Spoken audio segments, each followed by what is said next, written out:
আসসালামু আলাইকুম। আজ বুধবার 21শে জানুয়ারি। এই ভুট্টার বয়স 2.5 মাস। আর এই ভুট্টা, এই যে ডানের এই ভুট্টাটা লাগাই নিয়েছে আমার এই ভুট্টার আপনার 10 দিন আগবাস। আর এই ভুট্টাটা লাগাই নিয়েছে আমার ভুট্টার 7 দিন আগবাস। শুক্রবারে আমি লাগাইছি আর এই ভাইরা লাগাইছে শুক্রবারে। 7 দিন, তবে 7 দিন পরে লাগিয়ে এই ভুট্টাটা আমার ভুট্টা চাইতো এই ভুট্টাটা অবশ্য কমা ছিল। আমার ভুট্টা এখন বড় হয়ে গেছে, ভালো হয়ে গেছে, এই যে দেখা যাচ্ছে। আর এই যে এইদিকে আরও বেশি বড় হয়ে গেছে। এইদিকে কিন্তু সেচ যায়নি কেউ। ওইদিকে মাটি খুবই পান্তা পড়া মাটি, প্রচুর সার দেওয়া ছিল। আর অল্প দিনই ভুট্টা গাছ যদি বড় হয়ে যায় সেক্ষেত্রে হয় কি, গাছের গোড়া কাটা খুব মোটা হয়। এইসব গাছ কাটা খুব মোটা হয়। আর যে অল্প দিনে গাছ মোটা হয় আর গাছের ফলনও ভালো হয়।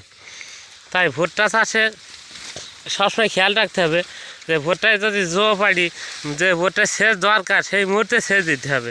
যে দেবন করি পাঁচ পড়লি সে ভুট্টা আর ভালো হবে না।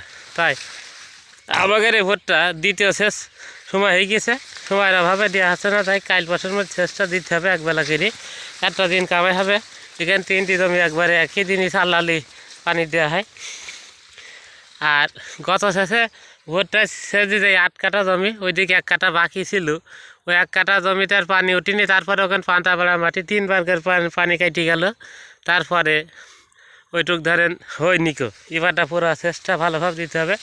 এখানে লক্ষণীয় একটা জিনিস, যখন যেটি যা দরকার চাষির এখন সেই জিনিসটা দিতে হবে।